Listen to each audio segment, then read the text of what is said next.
سالم بما شامل دافع على كل شر جالبة لكل خير سر الفاتح إلى حضرة النبي محمد صلى الله عليه وسلم. الفاتحة. أعوذ بالله من الشيطان الرجيم.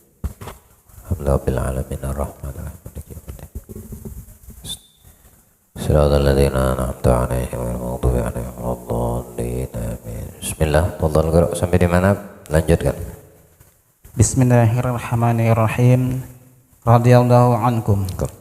Halaman 263. Bab 24. Bab yang menjelaskan kejelekan-kejelekan lisan.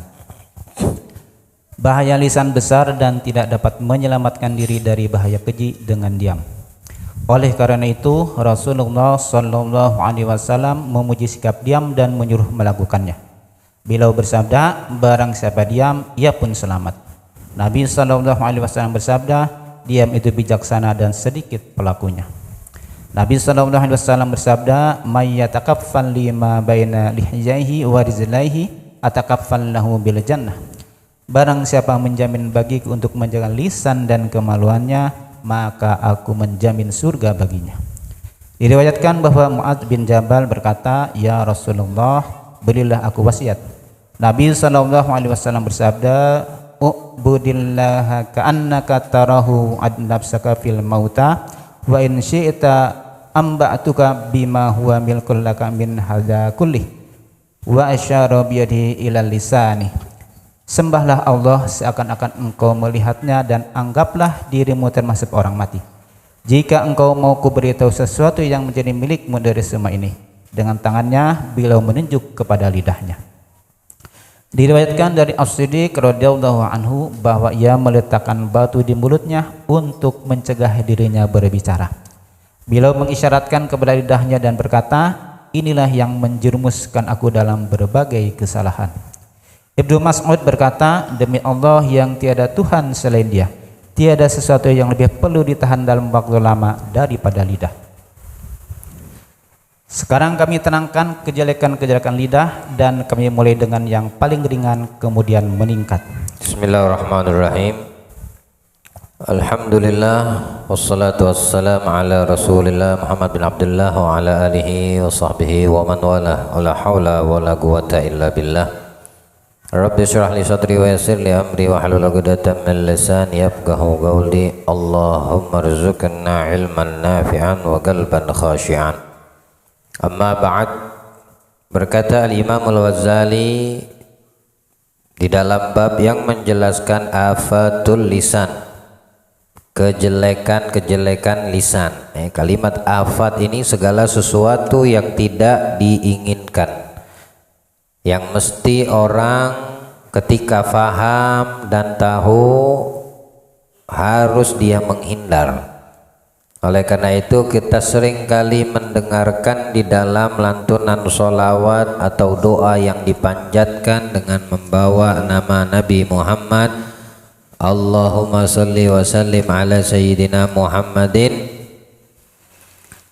wa ala alihi sayyidina Muhammad salatan tunjina min jami'il ahwali wal afat. Ya Allah, minta keselamatan, selamatkanlah kami dari segala keadaan yang menakutkan dan kejelekan-kejelekan. Nah, ini apa yang diajarkan oleh Rasul kita Muhammad sallallahu alaihi wasallam di dalam kita memohon kepada Allah. Semua yang bermakna afat sudah pasti merugikan setiap manusia yang kurang memahami. Oleh sebab itu Al-Imam Al-Ghazali menjadikan di dalam kitab Mausu'atul Ihya ini masuk ke dalam bab Rubu'ul Muhlikat, sepertiga perkara yang membahas kehancuran. Kehancuran dalam konteks orang yang tidak bisa menjaga atau terdapat pada dirinya perkara-perkara yang disebutkan di dalam kitab tersebut, maka manusia yang seperti ini akan binasa. Oleh karena itu wajib bagi kita orang yang beriman kepada Allah memahami serta menjadikan itu cerminan apakah ada pada diri kita yang bisa menyebabkan manusia tersebut binasa. Kalau memang itu ada, maka segera untuk diperbaiki, segera untuk diobati, segera untuk dihilangkan sebelum perkara yang bisa merugikan dari perkara muhlikat atau yang membinasakan tersebut membinasakan orang itu sendiri, baik itu di dunia ataupun di akhirat. Al-Imam Al-Ghazali mengatakan bahaya lisan ini diantara perkara yang membinasakan. Ya, kita ketahui Allah menciptakan setiap anggota tubuh pada setiap manusia, ciptaannya itu memiliki dua pasang. Mata ada dua, lubang hidung ada dua, telinga lubangnya ada dua, ya. Kemudian tangan, kaki ada dua, tidak terkecuali lisan, mulut. Ya, mulut hanya satu. Di dalam isi mulut lidah, itu pun tidak ada tulang. Kalau yang lain masih ada tulang. Mau tulang itu tulang keras atau tulang lembut. Ya, hidung ada tulangnya, ya, tapi tulangnya lembut. Telinga begitu juga lembut, tamam. Tapi kalau untuk lidah, nah ini yang tidak ada. Nah, sesuatu yang tidak ada pembatas itu sulit untuk dikendalikan. Dia akan menjadi liar kalau si pemiliknya tidak menjinakkannya. Nah, oleh sebab itu kewajiban bagi setiap manusia pemilik daripada apa yang Allah ciptakan harus menjaga kepemilikannya. Karena setiap yang diberikan Allah pasti akan diminta pertanggungjawaban. Berapa banyak kata Nabi Sallallahu Alaihi Wasallam yang terseret dari umat manusia itu hanya dengan sebab perkara kecil, yaitu tidak bisa menjaga mulutnya. Ya. Dia banyak memberikan mudarat, tapi tidak juga sedikit mendatangkan manfaat. Jadi tergantung kepada masing-masing pemiliknya, masing-masing orangnya. Saat dia mampu dan menjadikan lisannya itu bermanfaat, itu akan menguntungkan. Tapi sebaliknya kalau dia tidak mampu, maka itu akan membinasakannya.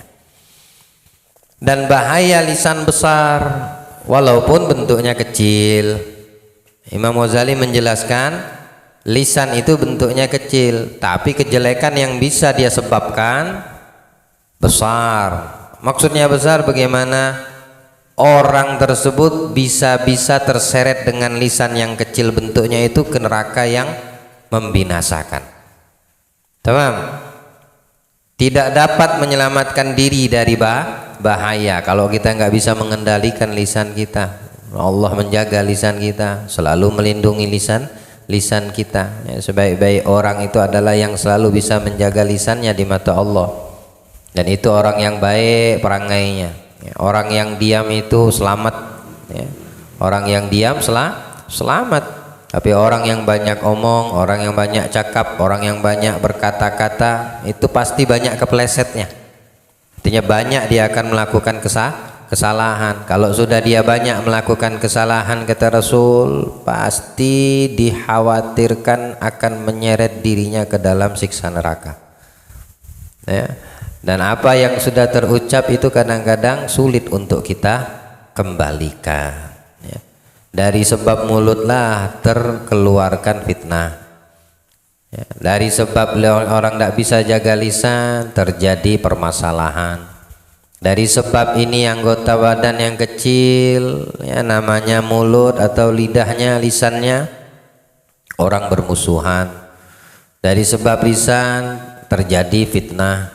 Dari sebab lisan yang kecil ini terjadi perkara-perkara yang bisa menghancurkan umat manusia, termasuk diri yang memiliki lisan itu tersebut. Nah, maka jaga lisan kita, selalu minta kepada Allah perlindungan, ya, agar lisan kita ini berada di balik hati, bukan di depan hati. Bedanya kata Rasulullah sallallahu alaihi wasallam, lisannya orang yang beriman dengan lisan orang yang tidak beriman, orang kafir. Kalau lisan orang beriman itu di belakang hatinya, Tapi kalau lisannya orang yang tidak beriman berada di depan hatinya.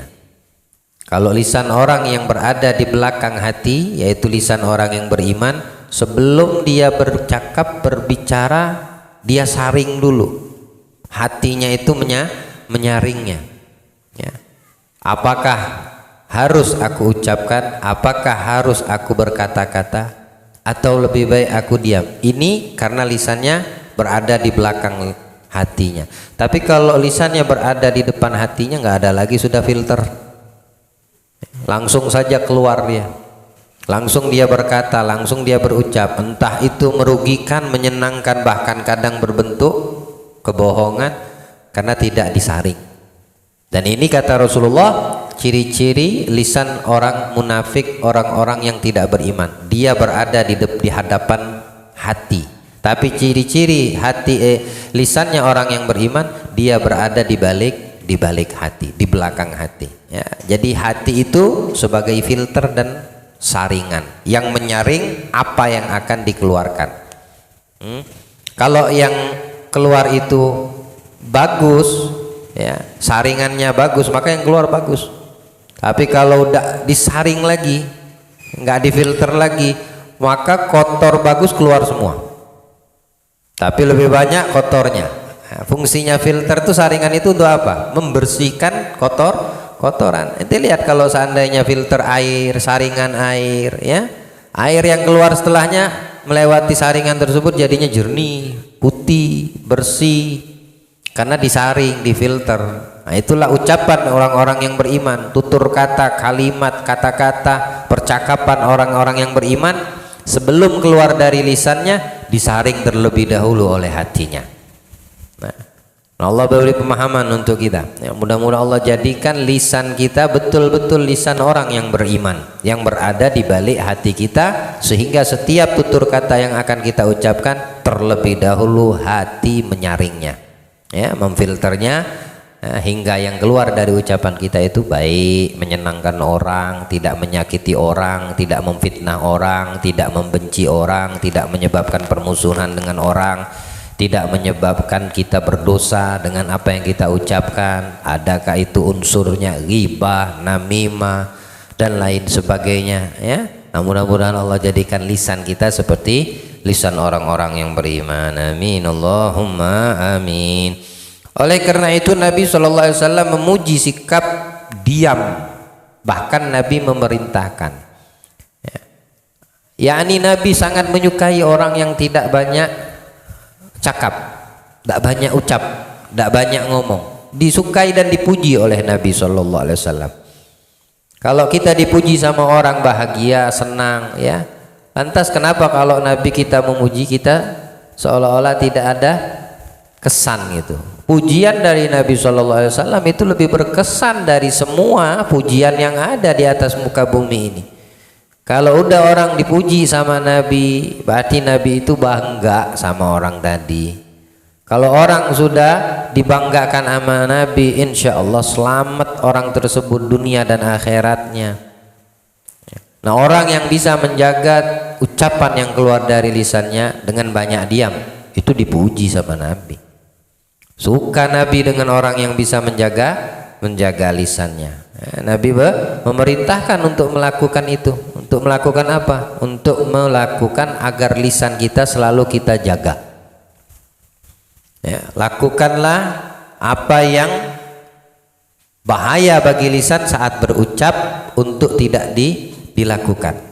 Ya, amalkan, kerjakan, ya, semua yang bermanfaat saat lisan berucap, karena mendatangkan manfaat untuk yang berucap. Ini yang mesti kita pahami. Ya, Rasulullah dalam hadis lain beliau bersabda, siapa orang yang beriman kepada Allah dan hari akhir, man kana yu'minu billahi wal yawmil akhir, falyaqul khairan aw liyasmut, hendaknya dia ngomong yang baik. Ya, artinya ngomong yang baik yang keluar dari mulutnya itu memang betul-betul baik. Tidak ada unsur buruk, menyakiti orang, ngatain orang, menggunjing orang, bicara yang perkataan yang tidak bermanfaat, apalagi sampai menyakiti orang. Itu sesuatu yang kadang sulit kita sadari. Mulut ini kalau tidak kita kendalikan, dia akan keluar darinya yang susah untuk kita rem, untuk kita kendalikan, ya. Dan itu menyebabkan fitnah. Kalau sudah terucap, tidak bakal bisa dibalikkan. Syukur-syukur yang terucap dari mulutnya baik, ya. Ma yalfidhu min qaulin illa ladaihi raqibun atid. Semua yang terlafaz, terucap, yang terkeluarkan dari mulut kita itu tidak luput dari dua malaikat yang mencatat. Kalau yang keluarnya bagus dicatat bagus dan baik, kalau yang keluar itu sebaliknya maka yang dicatat pun yang tidak baik. Waliyadzubillah tabaraka taala. Semoga Allah jaga lisan kita, ya. Semoga Allah jaga lisan kita, karena paling banyak orang yang terseret di dalam jurang neraka, kata Rasulullah, adalah mereka yang tidak bisa menjaga lisan. Nabi bersabda, barang siapa diam ia selamat. Ini sabda Nabi, ya, perkataan yang keluar dari lisan yang tidak pernah dusta, perkataan dari lisan manusia yang berkata hanya wahyu dari Allah Subhanahu wa taala. Siapa ingin selamat, udah diam aja mulut. Maksudnya diam apa? Nggak boleh ngomong? Bukan, tapi diam dari perkara yang bisa merugikan kamu saat berbicara, ya, merugikan dirimu saat berbicara. Ataukah itu perkara yang diharamkan? Lebih-lebih, ya. Yang mubah saja kalau bisa tidak. Kenapa? Karena menghabiskan waktu, yakni umur kita berlalu begitu saja dengan kalimat, obrolan, ucapan yang walaupun itu mubah, ya. Tapi kalau itu bermanfaat seperti nasihat, berzikir, bersolawat, tilawatil Quran, ya, membaca kitab, ilmu, artinya bersuara itu mendatangkan pahala. Oh, kenapa tidak? Memang itu yang dianjurkan. Yang mubah saja bisa menghabiskan umur kita sia-sia, apalagi yang berucap itu ucapan yang mendatangkan murkanya Allah. Kayak kalau pengen dia selamat, diam, kata Nabi. Diam, kata Nabi. Imam Ghazali ini pengarang kitab ini pernah ditanya oleh Nabi Musa saat Rasul sallallahu alaihi wasallam Mi'raj, dipanggil sama Nabi Musa, sama Nabi Muhammad, ruhnya beliau. Apa sebab Nabi Musa bertanya kepada Nabi Muhammad, apa maksud daripada sabda dan hadismu ya Rasulullah? Maksudnya Nabi kita Muhammad,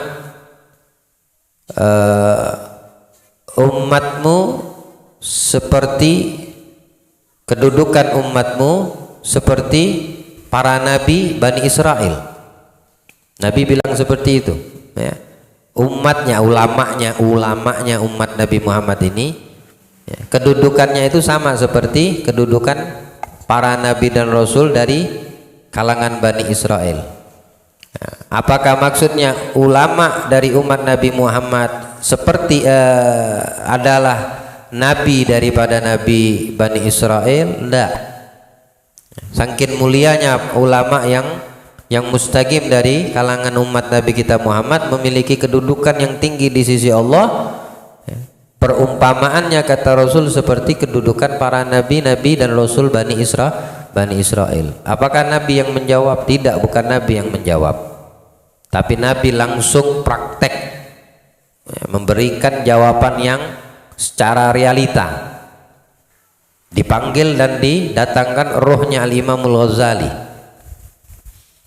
masih berbentuk ruh, belum ada. Imam Ghazali kan di Qarn Khamis, ya, 500 tahun setelah wafat Nabi baru ada, itu masanya Imam Ghazali. Tapi ketika didatangkan ruhnya, dihadapkan ke Musa, nah tanyalah, kata Rasulullah, ini daripada salah satu ulamaku, ulama dari umatku. Orangnya belum lahir, tapi sudah dikasih tahu sama Nabi. Muhammad bin Muhammad Al-Ghazali At-Tusi. Orang yang belum lahir, ruhnya sudah dikasih tahu. Ya, kita ini kalau seandainya memahami apa yang telah ditetapkan oleh Allah Subhanahu Wa Taala, kita saat ini itu sebetulnya bagaimana ruh kita yang terdahulu sebelum diciptakan di masa azal, yang terdahulu. Ya. Nah, kalau kita merasa dengan husnudzan tinggi kita kepada Allah, kita menjadi orang baik. Memang kamu aslinya baik, ruhmu baik. Sebelum ada itu hawa nafsu yang melekat pada diri kita masuk ke dalam jasad kita. Maka pertahankan, jangan dirusak kebaikan itu, jangan dihancurkan. Ya. Jangan diubah. Seperti Nabi dalam hadis lain menjelaskan, manusia itu lahir dalam keadaan suci, murni, hingga orang tuanya yang menjadikan mereka Yahudi atau Nasrani. Ya, artinya memang sudah di ketentuan Allah kita termasuk orang baik, jangan diubah dengan melanggar perintah Allah. Saat kita sudah dihidupkan di kehidupan dunia ini, ya. Ruh kita bagus, lahir dalam keadaan tidak ada dosa, suci, murni. Tinggal orang tuanya tadi yang mengubahnya. Ya, sebaik-baik orang tua bukan mengubah tapi mengasah anak-anaknya, mendidik anak-anaknya. Ya, bukan mengajarkan anak-anaknya mengikuti pola orang-orang Yahudi atau orang Nasrani yang tidak beriman. Ya. Nah, ini sebaik-baik orang tua untuk anak. Dia telah memenuhi hak-haknya sebagai orang tua, haknya anak tersebut untuk mendapatkan nama yang baik, didikan yang baik, akhlak yang baik, adab yang baik. Ya. Jadi anaknya tidak condong kepada perilaku dan cara hidup, tata cara orang-orang Yahudi atau Nasrani, walaupun dia bukan Yahudi dan Nasrani, tapi kehidupan mereka seperti cara hidup orang-orang yang tidak beriman.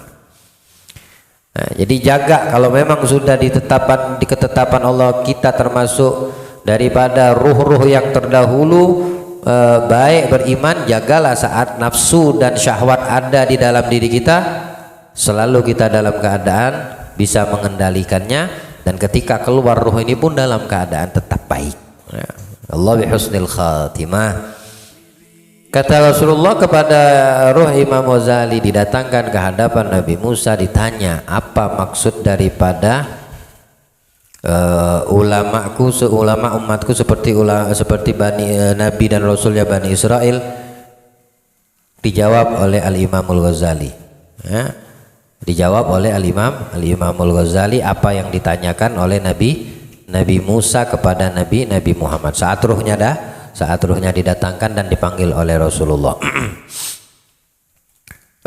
Nabi Musa bertanya kepada ruh Imam Ghazali ini, siapa namamu? Kata Nabi Musa kepada Al-Ghazali. Beliau mengatakan, ana Muhammad bin Muhammad. Kata Nabi Musa, mana tanya namamu, tidak nanya bapakmu wala kakekmu. Mestinya kamu cukup menjawab pertanyaan yang kutanyakan, siapa namamu. Beda kalau aku bertanya, siapa namamu, nama bapakmu, nama kakekmu, ya kan? Gitu kita juga, siapa namamu? Namaku Ahmad. Udah selesai. Kalau dia balik tanya lagi yang bertanya, anak siapa? Baru sebutkan binnya. Ya, Nabi Musa begitu, siapa namamu? Disebutkan sama sama Imam Ghazali, masih dalam bentuk arwah, Muhammad bin Muhammad. Nggak aku tanya nama bapak dan kakekmu, aku cuma tanya namamu. Ya. Lalu ruhnya Imam Ghazali ini berkata kepada Rasulullah, lihat bagaimana dalam bentuk ruh pun masih sudah mempunyai adab. Ya Rasulullah, aku jawab pertanyaan Nabi Musa atau aku diam? Ya, lihat. Aku jawab atau aku diam? Kata Rasulullah, jawab. Jawab kata Rasulullah. Kalau Rasulullah bilang nggak jawab, diam Nabi siapa? Ya Imamul Ghazali ruhnya. Tapi karena Nabi memerintahkan jawab, karena dia bertanya, maka dijawablah oleh Al-Ghazali ya, dalam bentuk ruhnya, ya Nabi Allah, maksudnya Nabi Musa. Aku menjawab namaku, nama bapakku, nama kakekku, ya. Sebagaimana engkau saat ditanya oleh Allah. Kamu dulu pernah ditanya sama Allah di masa hidupmu. Wa ma hiya biyaminika. Wa ma hiya wa ma tilka hiya biyaminika. Wa ma tilka biyaminika ya Musa. Apa yang ada di tangan kanan yang kau pegang itu wahai Musa? Ya. Kata Nabi Musa menjawab pertanyaan Allah. Hiya asaya atawakka'u 'alaiha wa ahusyu biha 'ala ghanami. Ini adalah tongkatku ya Allah. Dengan tongkat ini aku gunakan untuk aku mengembala kambing-kambingku. Jawaban Nabi Musa melebihi dari pertanyaan yang Allah tanya.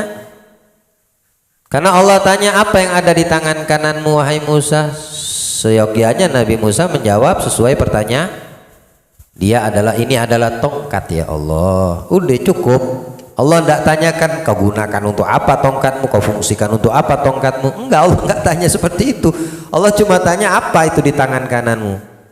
Ya, dijelaskanlah sama Nabi Musa, didetailkan, diperluas jawabannya. Hiya asaya atawakka'u 'alaiha wa ahusyu biha 'ala ghanami. Aku jadikan ini untuk membantuku, ya, untuk aku menggembala kambingku. Nah, wajar kalau Nabi Musa tanya kepada Al-Imam Al-Ghazali, rohnya, siapa namamu? Namaku Muhammad bin Muhammad bin Muhammad. Sebagaimana Allah tanya kepadamu, apa di tanganmu wahai Musa? Kau jawab tongkat sampai kau jabarkan semua fungsi-fungsi, padahal Allah tidak bertanya. Nah, dari situ Nabi Musa memahami maksud hadis Nabi, ulama min ummati ka'ambiyai Bani Israel. Ulamaku dari umatku, kata Nabi Muhammad, seperti kedudukan para nabi dan rasul Bani Israel. Tapi lihat bagaimana adabnya Imam Al-Ghazali sebelum menjawab pertanyaan Nabi Musa. Izin sama Nabi. Kalau nggak diizinkan, diam. Ya, diam. Andaikan dijawab langsung sama rohnya Imam Al-Ghazali, ada su'ul adab. Ya. Walaupun itu pertanyaan yang keluar dari Nabi Musa, tetap beliau menjaga lisannya di hadapan dua orang nabi dan rasul utusan Allah, terutama Nabi Muhammad SAW. Aku jawab atau aku diam ya Rasulullah. Lihat, aku jawab atau aku diam. Tapi pertanyaan yang dilontarkan oleh Nabi Musa itu bukan, itu pertanyaan, ya, atau bukan pertanyaan? Pertanyaan. Yang orang bertanya mesti dijawab. Tapi Imam Ghazali menunjukkan dan mengajarkan, aku jawab atau aku diam. Diamnya itu loh. Karena kalau seandainya dijawab walaupun itu bentuk pertanyaan, bisa-bisa nanti su'ul adab dengan Nabi Muhammad SAW. Mungkin menjaganya. Wajar kalau seandainya beliau menjadi seorang yang dimuliakan Allah. Belum lahir aja udah menjadi ulama. Dalam bentuk ruh udah menjadi ulama. Saat dilahirkan selalu menjaga, selalu mujahadah, selalu berupaya, ya, sehingga ruh dan jasadnya sama-sama betul gitu, nah, ya.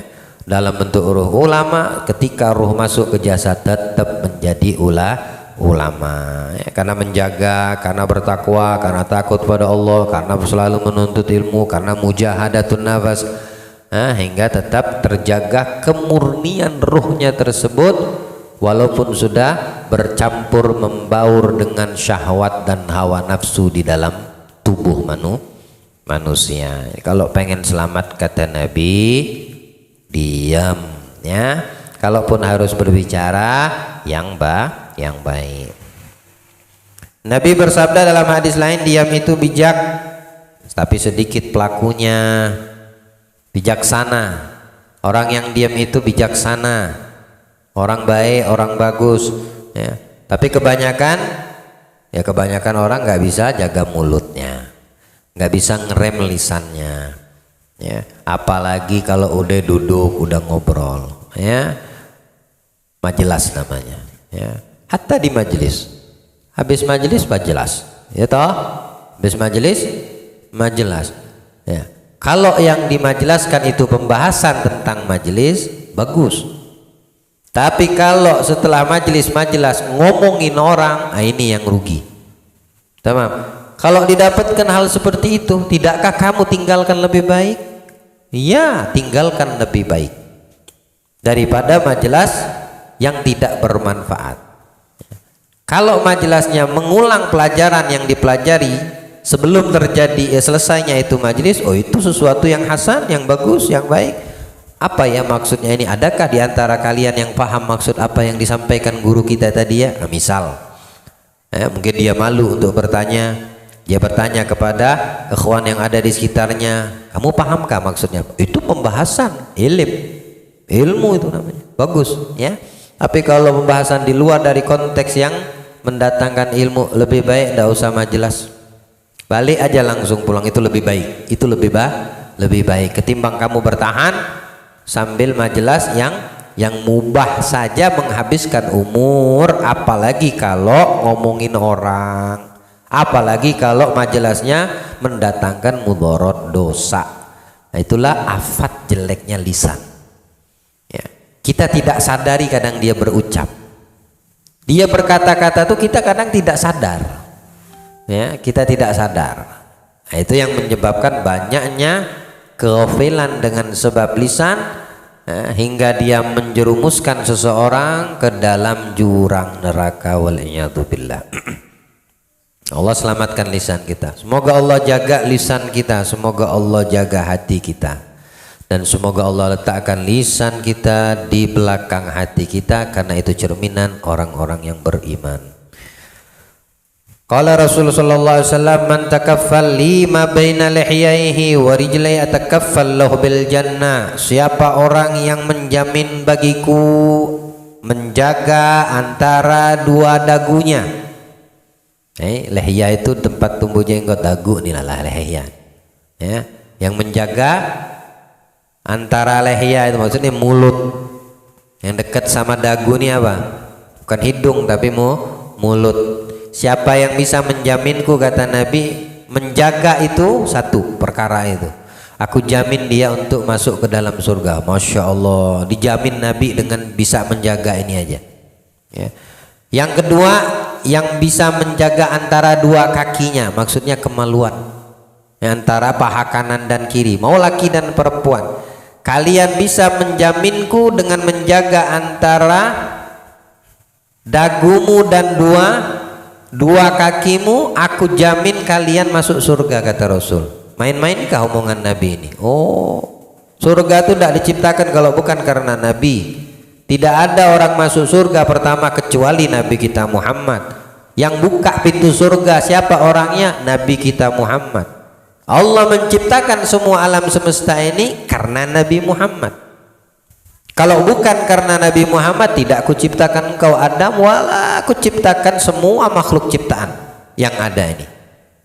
Alam semesta tidak diciptain sama Nabi. Surga karena Nabi, neraka diciptakan sama Nabi. Jadi nggak usah kita bingung kalau Rasulullah itu masuk ke dalam neraka untuk mengangkat dan menyelamatkan satu dari umatnya yang masih di dalam hatinya memiliki makna iman, la ilaha illallah Muhammadur Rasulullah, walaupun dia banyak melakukan perbuatan dosa ya, tetap diselamatin Nabi. Panaskah gitu? Panaskah api neraka? Panas api neraka. Betul, Nabi masuk ke dalam neraka untuk menyelamatkan umatnya, nggak kepanasan. Bagaimana Nabi bisa kepanasan? Cahaya umatnya saja bisa memadamkan dan membuat takut cahayanya api neraka. Dikatakan ketika melewati manusia ini, setiap manusia itu pasti melewati daripada api neraka ya. Siratal mustaqim, mesti masuk ke dalam itu. Ketika yang lewat itu umat Nabi Muhammad, orang yang beriman, orang yang bertakwa, yang takut pada Allah, cahayanya itu melewati neraka jahanam. Kata neraka jahanam, suruh cepat ya, karena dia punya cahayanya ini bisa memadamkan kami ya. Itu umatnya. Lalu bagaimana nabinya? Neraka diciptakan karena Nabi, semua karena Nabi. Makanya beruntung orang yang mempunyai ikatan kuat hatinya dengan Rasulullah. Dengan bersolawat, memperbanyak solawat, mulutnya dibasahi dengan zikir, dengan solawat kepada Rasulullah. Bukankah itu perkara yang manfaat? Manfaat banget. Ya, tidak terkecuali kalau lagi berjalan majelis ilmu, stop dulu zikir sama solawat. Kadang kita dapetin ada orang di majelis lagi belajar, lagi ta'lim, lagi kajian, mulutnya berwirid, berzikir, tangannya pegang tasbih, lah itu salah. Ya. Guru kami Habib Hasan bin Abdullah bin Umar Syatiri itu kalau ngelihat ada orang di majelis lagi roha berzikir, mulutnya dikeluarkan tuh. Ya. Harus bisa membedakan kapan waktu belajar, kapan waktunya berzikir. Nah, orang lagi nyampaikan ilmu, kamu berzikir, akhirnya la zikir wala ilmu kamu dapatkan. Ketika kamu keluar dari majelis tidak juga berzikir, manusia seperti itu. Nggak boleh seperti itu. Waktunya majelis fokus sama ilmu yang disampaikan. Di luar majelis inti ambil waktu khusus untuk kamu berzikir atau bersolawat kepada. Nah, ini bagian dari etika dan adab. Allah beri pemahaman insya Allah. Nabi menjamin daripada orang yang bisa menjaga lisan dan menjaga kemaluan. Kedua anggota ini semuanya berbentuk berlubang. Ya, mulut berlubang, kemaluan berlubang. Jaga, kujamin masuk surga kata Nabi. Bahkan sebagian ulama mengatakan ya, lisan ini seperti kemaluan perempuan, cuma beda bentuk dan beda dia bukan horizontal bukan vertikal, ya, mendatar bukan. Ya. Jadi kalau seandainya ya, tidak bisa menjaga ini kedua ini, maka bahayanya bisa kepada orang itu sendiri. Tapi orang yang bisa menjamin dirinya menjaga lubang mulut dan lubang kemaluannya, mau laki atau perempuan, Rasulullah jamin, dijamin sama Nabi. Tapi sedikit orang yang bisa menjaga sebagaimana yang dijelaskan di atas tuh, ya, sedikit pelakunya.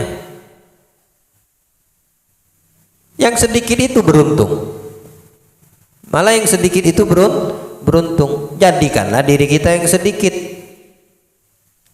Seperti ayat Al-Quran yang menjelaskan sedikit orang yang bersyukur, artinya yang sedikit beruntung, banyaknya kufur. Wa qalilun min ibadiyas syakur, sedikit sekali kata Allah dalam Al-Quran hamba-hambaku yang bersyukur. Tapi yang sedikit ini ternyata yang beruntung. Kebanyakan dari hambaku apa? Kufur, bukan bersyukur. Yang bersyukur sedikit, tapi yang sedikit itu beruntung. Baik dari Al-Quran ataupun hadis menjelaskan. Nabi menjelaskan di sini sedikit pelakunya, ternyata yang sedikit itu beruntung. Allahumma ja'alna minal galil. Allah jadikan kita termasuk yang sedikit ini. Jadi beruntung kita dunia dan akhirat. Rasul dalam hadis lain beliau juga menjelaskan, Nabi ini kalau berkata kadang kalimatnya tidak difahami oleh orang yang ada di sekitarnya. Nabi itu bisa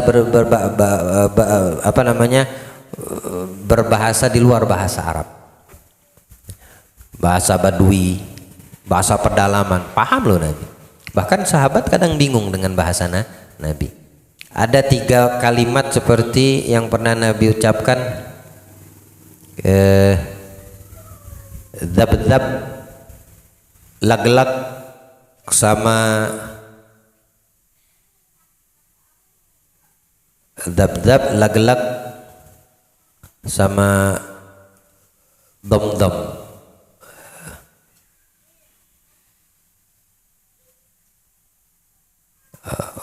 Gab-gab, dzab-dzab, lag-lag. Gab-gab, dzab-dzab, lag-lag. Itu bukan dari bahasa Arab tuh, tapi Nabi mengatakan seperti itu. Man wagasyarra gab-gabih wa dzab-dzabih wa lag-lagih,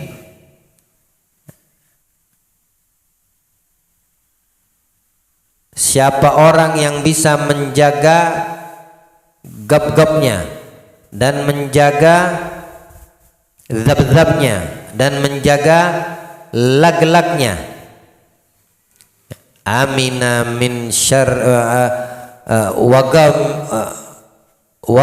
min amina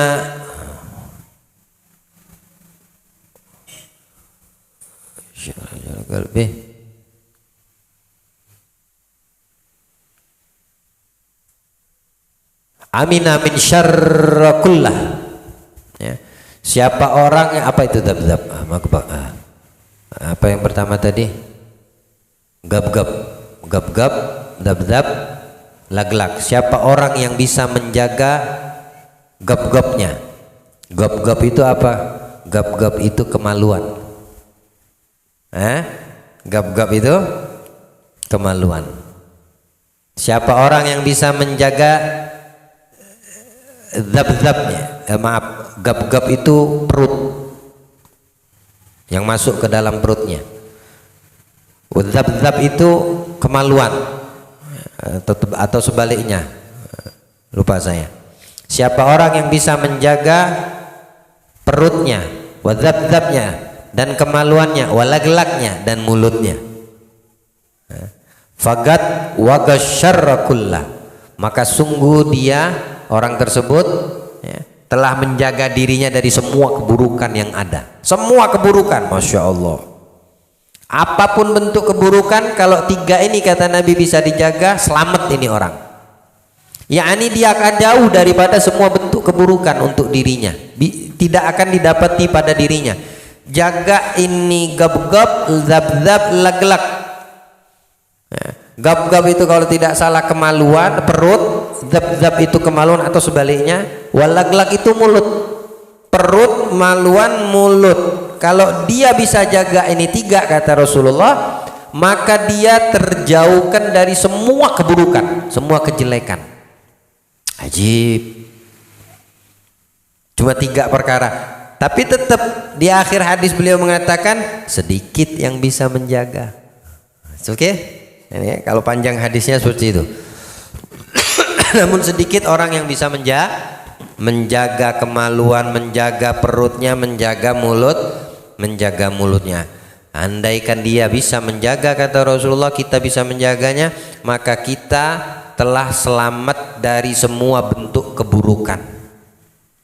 Ya, jauh dari keburukan, jauh dari keburukan mulut, kejelekan mulut, jauh daripada keburukan dan kejelekan perut. Tidak masuk ke dalam perutnya kecuali yang halal. Lihat, 3 ini memiliki keterikatan. Dari mana masuknya makanan ke perut? Mulut. Ya. Dengan sebab apa kemaluan itu memiliki timbul birahi syahwat yang negatif dengan masuk ke dalam perutnya? Kalau yang masuk itu perkara yang halal, makan atau minum, maka semua anggota badannya akan mudah melakukan maksiat kepada Allah, lebih-lebih kemaluannya. Tapi perantara itu bisa terjadi mulut. Maka bilang Nabi, yang bisa jaga mulut, jaga perut, jaga kemaluan, jauh mereka daripada semua kejelekan. Allahumma sallimna, ya Allah selamatkan, mudah-mudahan Allah selamatkan mulut kita, perut kita dan kemaluan kita, sehingga terjauhkan dari kita semua kejelekan yang tidak mendatangkan ridhonya Allah. Amin, Allahumma amin. La ilaha illallah. Mu'adz bin Jabal berkata, ya Rasulullah, berilah aku wasiat. Nabi bersabda, "U'budillah," sembah Allah. Seolah-olah seakan-akan kamu melihatnya. Ada magamul ihsan, orang yang sudah bisa sampai kepada dan mendapatkan kedudukan atau magamul ihsan, dia akan melihat Allah di mana-mana. Tamam. Selalu dia menghadirkan Allah ketika dimanapun dia berada. Makanya kita dianjurkan, di antara tuntunan ajarkan kepada yang diajarkan kepada kita dari lisan ulama, biasakan sebelum tidur itu mengucapkan atau berzikir Allahu ma'i, Allahu nadhiri, Allahu hadiri, Allahu gharibun minni. Sebelum tidur baca itu 3 kali. Allahu hadiri, Allahu ma'i, Allahu hadiri, Allahu nadhiri, Allahu syahidi, Allahu gharibun minni. Saya ulang, Allahu ma'i, Allah bersamaku, Allahu hadiri, Allah selalu hadir bersamaku. Allahu nadhiri, Allah selalu memandangku. Allahu syahidi, Allah selalu menyaksikan aku. Allahu gharibun minni, Allah selalu dekat denganku. 3 kali itu dibaca sebelum tidur. Ya. Siapa orang yang mengamalkan ini, dikatakan ulama, insya Allah dia akan mendapatkan dan terangkat derajat kedudukannya kepada maqamul ihsan. Apa itu maqamul ihsan? Di setiap tempat dia menyaksikan Allah. Saat ibadah dia melihat Allah, saat dia mau istirahat dia melihat Allah, saat dia berkata dia melihat Allah, sehingga terjaga semua. Bagaimana tidak terjaga dan tidak terkawal?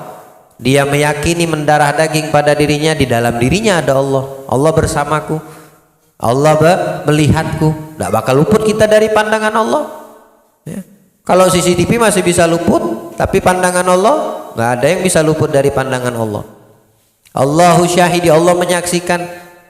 Di mana tempat disaksikan, sendiri atau di tengah keramaian, kita disaksikan oleh Allah. Apalagi Allahu dekat denganku, ya. Ma'i, nadhiri, apalagi hadiri, Allah selalu hadir dengan kita. Di mana tempat Allah hadir bersama kita.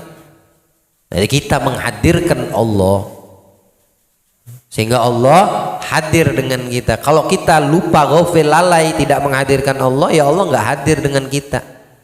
Itulah karena sebab itu kita lupa. Maksiat itu dosa, tetap dilakukan. Ya, ngomongin orang itu dosa, tetap aja ngomongin orang. Menggunjing orang itu haram dan berdosa, tetap aja kita menggunjing dan ngomongin orang. Kenapa?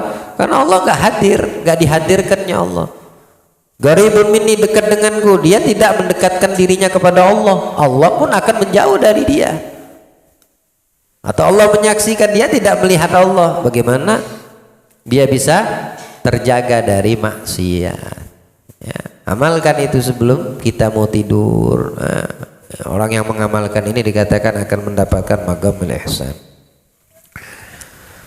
Dan beranggaplah seperti dirimu udah termasuk seperti orang yang udah mati, kata Rasul sallallahu alaihi wasallam, ya.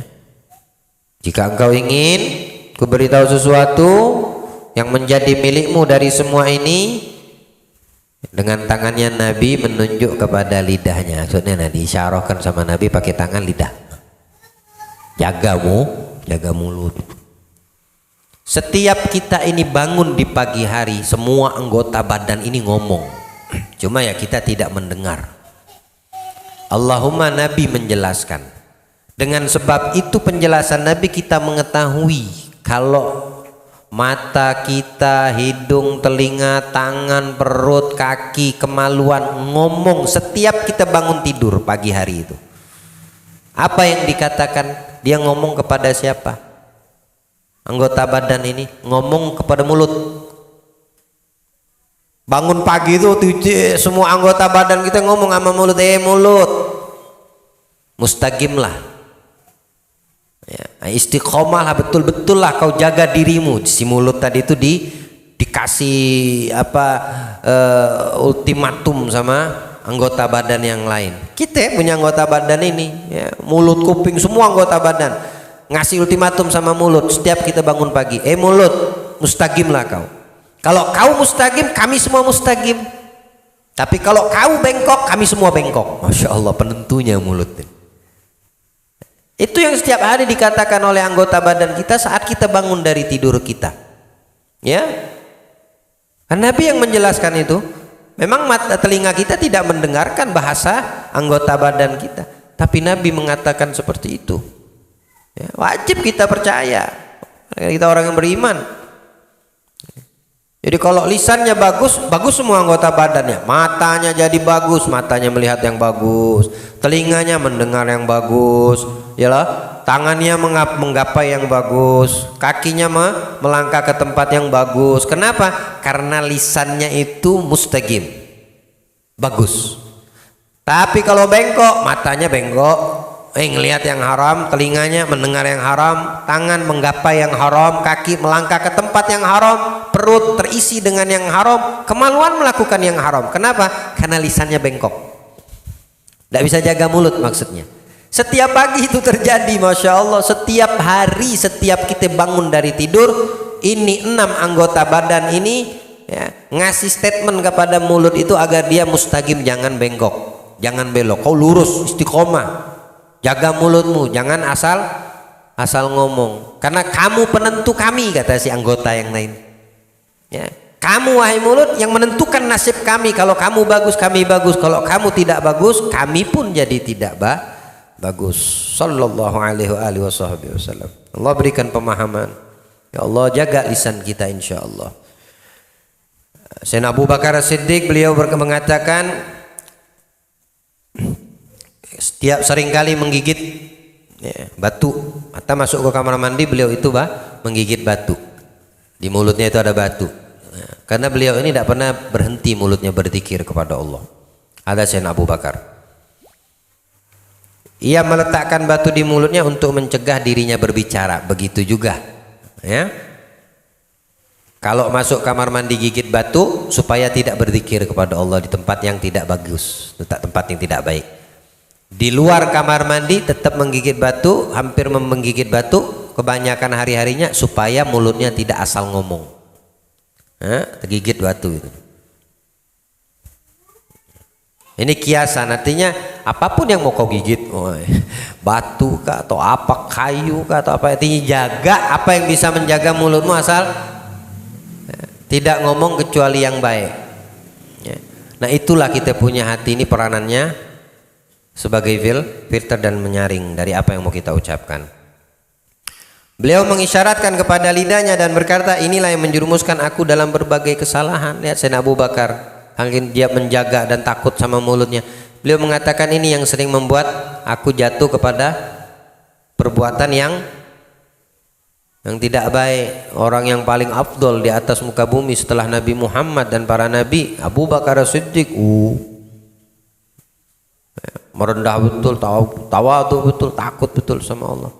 Sampai beliau mengatakan ini yang menjerumuskan aku dalam berbagai kesalahan. Kesalahan apa yang dilakukan Sayyidina Abu Bakar? Kesalahan apa? Seperti apa?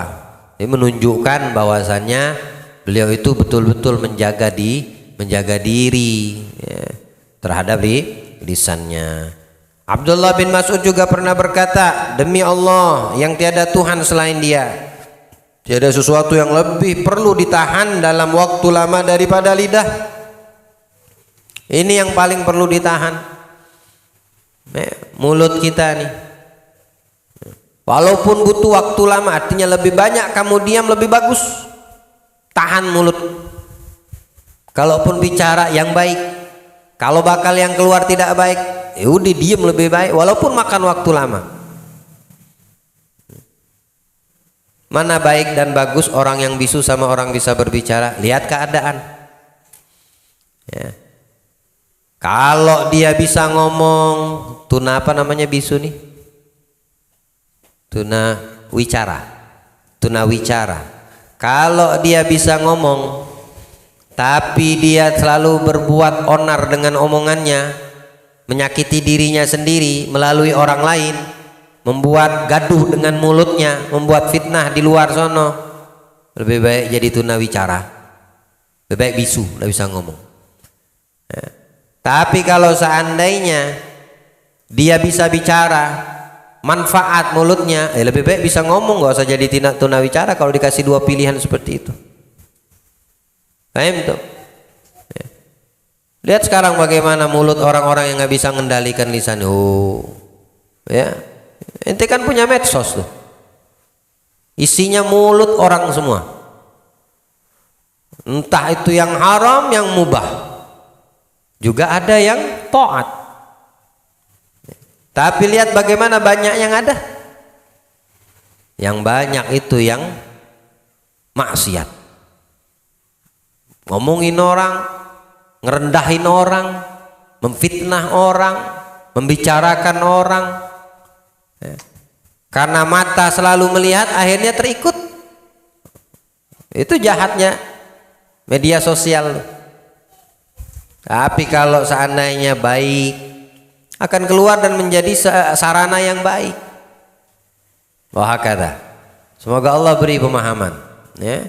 Semoga Allah memberikan pemahaman dan kita punya lisan mengamalkannya insya Allah. Telinga sebaik-baik telinga yang mendengarkan, tubuh lisan sebaik-baik tubuh yang mengamalkan dan berbicara. Tidak berbicara kecuali yang baik. Nah, kami akan terangkan kejelekan lidah dan kami mulai dengan yang paling ringan kata Imam Al-Imamul Ghazali, ya, baru tingkatan-tingkatan yang paling tinggi daripada kejelekan mulut. Insyaallah kita lanjutkan di pertemuan yang akan datang. Semoga Allah beri pemahaman dan semoga Allah muliakan kita semua menjadi hamba yang mudah mengamalkan apa yang kita dengar dan kita pelajari insyaallah, dan dijaga lisan kita sebaik-baik penjagaan, dijadikan sebab selamat daripada lisan kita, dunia kita dan akhirat kita. Amin ya rabbal alamin. Wa sallallahu ala sayyidina Muhammadin khatamin nabiyyin sayyidil mursalin wa ala alihi wa sahbihi wa sallama walhamdulillahi rabbil alamin. Lanjutkan dengan Ustaz Ahsyab. Fadhal.